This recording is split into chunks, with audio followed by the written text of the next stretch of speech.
Hello students, आज हम quadratic equation का एक मोस्ट इंपॉर्टेंट क्वेश्चन जो यूजुअली 5 मार्क्स में एग्जाम में देखा जाता है वो डिस्कस करने जा रहे हैं। सो बच्चों, there is an application of unitary method in this question. So हम पहले यूनिटरी मेथड को डिस्कस करेंगे, then will come to the question. ठीक है, सो आते हैं बच्चों। आपसे बोला, अगर मैं आपसे कहती हूँ ए किसी काम को 5 डेज में कर रहा है, सो ए एक दिन में कितना काम करेगा? 1/5।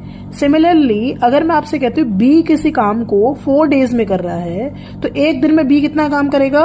1/4। इसी तरीके से अगर मैं आपसे कहती हूँ ए और बी साथ में मिलके किसी काम को 2 दिन में कर रहे हैं, तो एक दिन में ए और बी कितना काम करेंगे?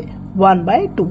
अब आ जाते हैं बच्चों क्वेश्चन में, इसकी एप्लीकेशन है, हम इसका यूज करेंगे। ठीक है, सो आते हैं बच्चों क्वेश्चन में। 2 pipes together running together can fill a tank in 11 1/9 minutes. 2 pipe जो कि साथ में चल रहे हैं वो किसी टैंक को 11 1/9 मिनट्स में टुगेदर फिल कर दे रहे हैं। ठीक है, अब बोला गया है if one pipe take 5 minutes more than the other to fill the tank separately, find the time taken by each pipe to fill the tank separately. अब बोला जा रहा है उनमें से जो एक पाइप है वो दूसरे वाले के कंपैरिजन में 5 मिनट ज्यादा ले रहा है टैंक को फिल करने में। सो हमें निकालना है कि दोनों पाइप इंडिविजुअली टैंक को कितने टाइम में फिल कर देंगे। ठीक है, सो बच्चों मैंने ऐसा माना कि जो क्विकर पाइप है वो x मिनट में टैंक को अकेले फिल कर दे रहा है, वहीं जो स्लोअर वाला पाइप है वो 5 मिनट ज्यादा ले रहा है, तो मैंने उसे x+5 बोला है कि x+5 मिनट में वो पूरा अकेले टैंक को पूरा फिल कर देगा। अब आ जाते हैं बच्चों क्वेश्चन में। क्वेश्चन में गिवन है कि ए और बी अगर साथ में चलेंगे सो 11 1/9 मिनट्स में टैंक को वो फिल कर देंगे। ठीक है, और आई कैन से 100/9 मिनट में टैंक को फिल कर देंगे अगर साथ में चलेंगे। सो मैं आपसे यहाँ पर यूनिटरी मेथड को ध्यान में रखते हुए बोलती हूँ, 1 मिनट में ए और बी कितना पानी भरेंगे? 9/100। 1 मिनट में ए और बी कितना पानी भरेंगे साथ में? 9/100।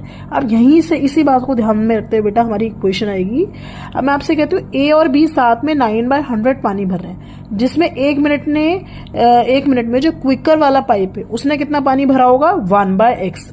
वहीं जो स्लोअर वाला पाइप है उसने 1 मिनट में कितना पानी भरा होगा? 1/x+5। और साथ में अगर मैं काउंट करूं तो कितना पानी भरा गया होगा 1 मिनट में? 9/100। बस बच्चों इसी बात को ध्यान में रखते हुए हम इक्वेशन को रीअरेंज करेंगे। जैसे ही आप रीअरेंज करोगे आपको एक क्वाड्रेटिक इक्वेशन मिलेगी, फिर आप इसमें मिडिल टर्म स्प्लिटिंग लगाओगे to find the value of x। जैसे ही आप मिडिल टर्म स्प्लिटिंग लगाओगे you will see 2 values of x, जहां पर एक नेगेटिव आएगी, you will neglect that part as time can't be negative. वहीं x की एक वैल्यू आएगी 20। अब जैसे कि हमें पता है सो क्विकर पाइप आपका 20 मिनट्स लेगा